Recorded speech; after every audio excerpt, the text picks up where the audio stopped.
Welcome to Legends in the Making, where we are redefining business success by aligning purpose, people, and profits. I'm your host, Erin Sarles Bowers, entrepreneur, shamanic mentor, and practitioner, and founder of Ignite, Elevate, and Ascend Consulting.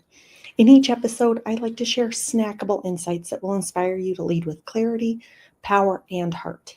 We'll dive into actionable strategies, real world stories, and metaphysical teachings to help you unlock the infinite potential of your business, your people, and yourself. Are you ready to turn your business into a legend in the making?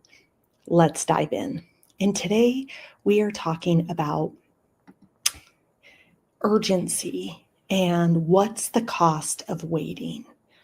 And I love this topic because this isn't just about how fast we move and how quickly we make our decisions, but I think there's a lot that goes into this.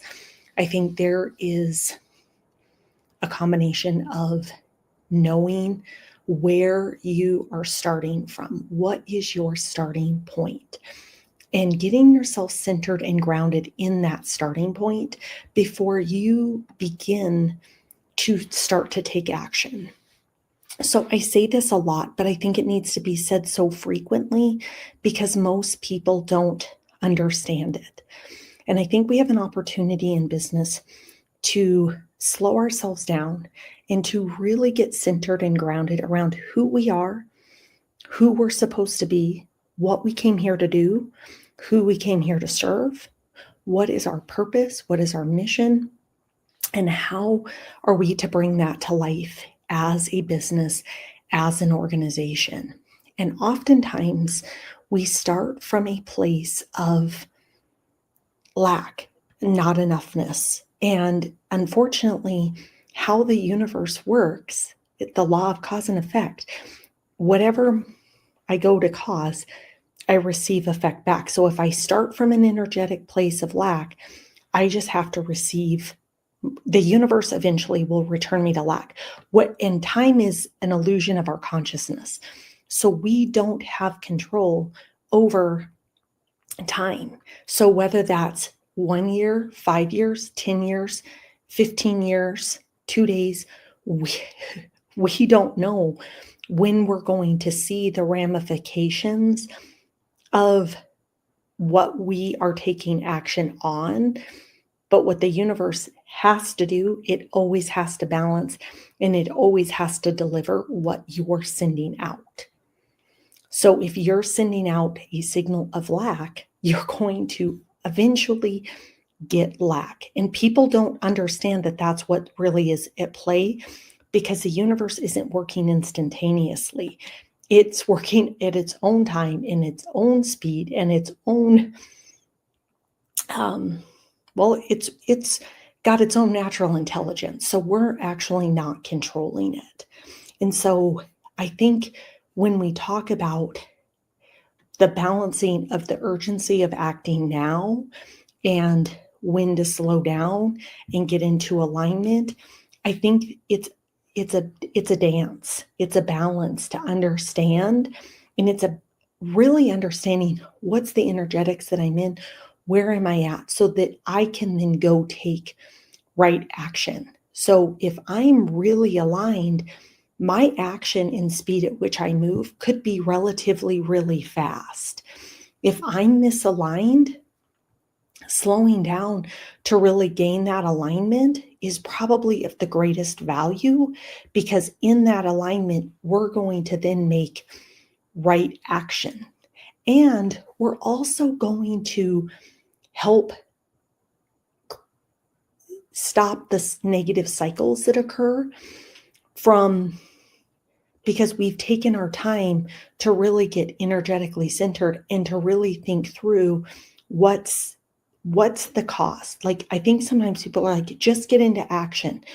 And there's nothing wrong with getting into action. But if you're in misaligned action, you're actually going to create a lot of frustration for yourself. You're going to create a lot of frustration from your teams.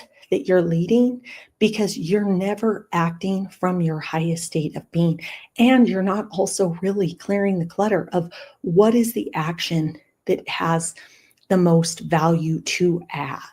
So that's another thing to really think about. Is like, what are the ramifications of acting too fast and out of misalignment? And what are ramifications of not acting at all, like being paralyzed?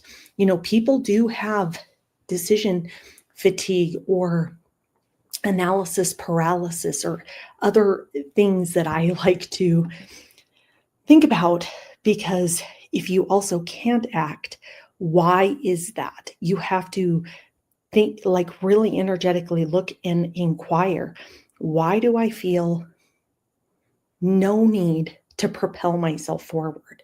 What is really holding me back? What's that? And I think in that, the other thing is people want to get into action, but they also don't want to lay the right groundwork in order to then have the sustainability of the work that they want to create and do.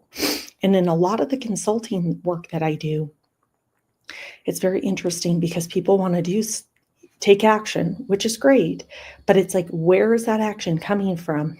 And in order for us to have sustainability and great results with, let's say, that action, did we lay the right groundwork to get ourselves so that when we do take that action, it's going to have the right effect and you're going to get the results that you're looking for? So if you're just, well, we need to do this, we need to do this, we need to do this, and ultimately there's a misalignment in your acting because you're like, I'm in lack. I've got to get this done.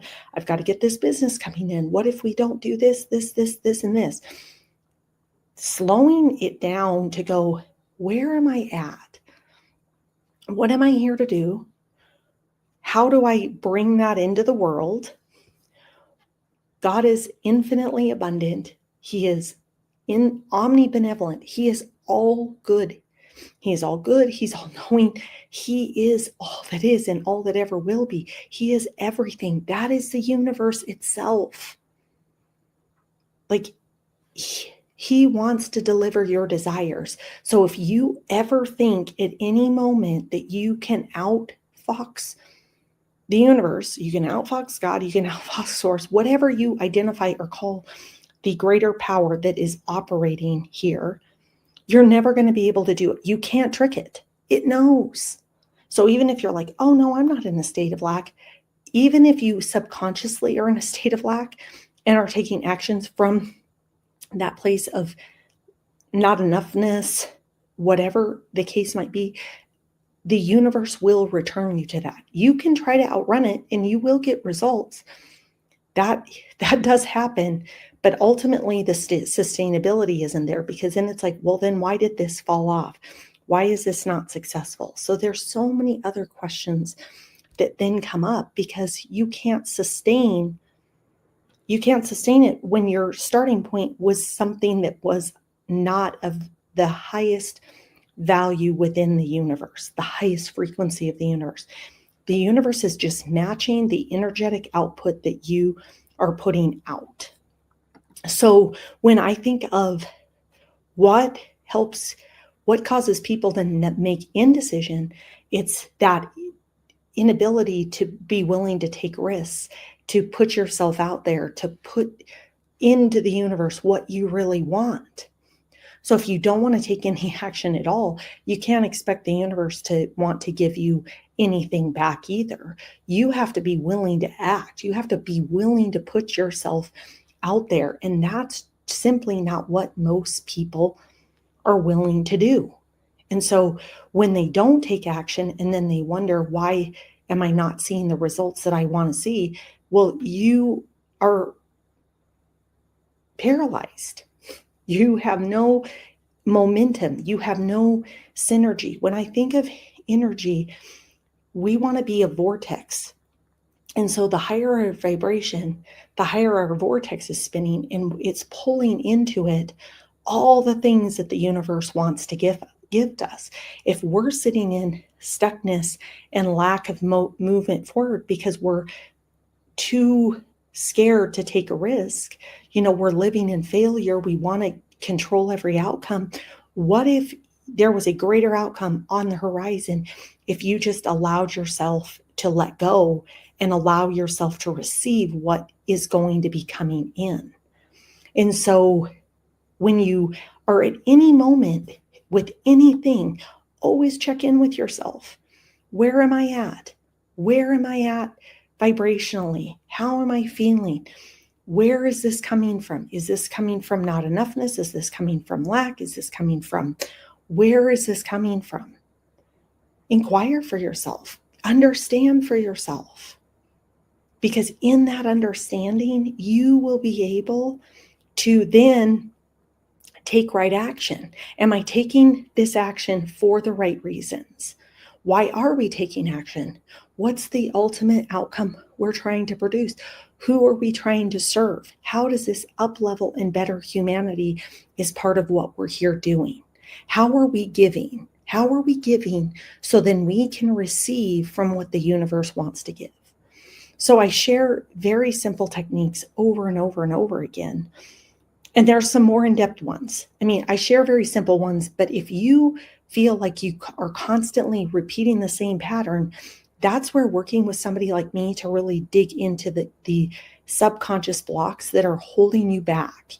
That's what shamanism is it's an understanding of the oneness of the whole with everything, and that everything is energy, and that we have to understand how and understand how we can remove the blocks that are holding us back.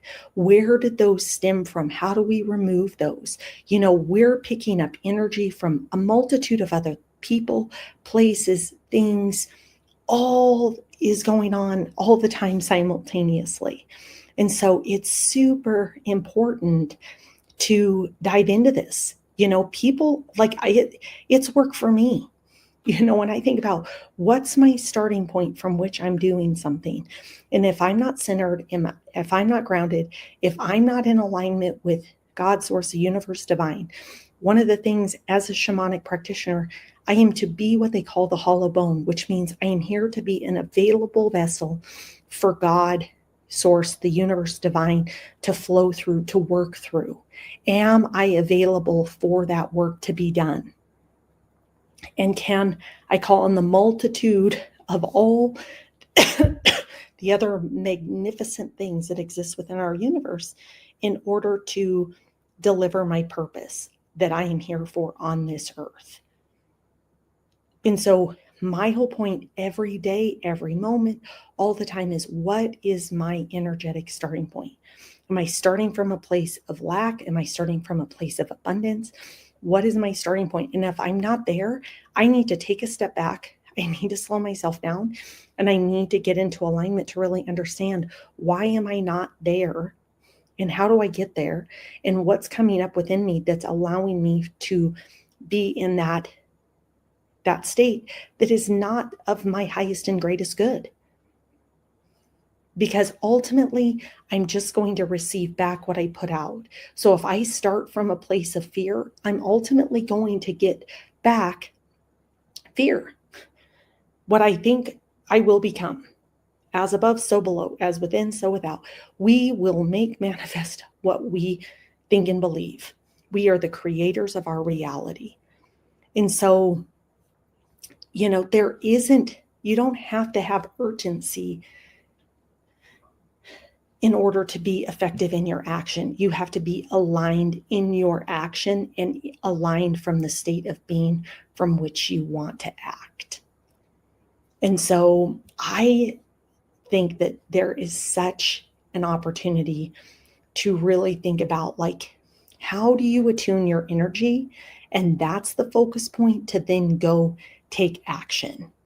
And if you're taking no action, that's equally as costly as taking reckless and careless action, because we think that both have high costs. No action has a high cost. Action that's not aligned has a high cost. So how do you find that balance within yourself, within your organization, to act from your highest state of being? So What an opportunity. And I would love to hear where you either have been in analysis paralysis, you feel like you can't take action. Maybe you've allowed stuff to build and build and build, and you know it's meant to be acted upon.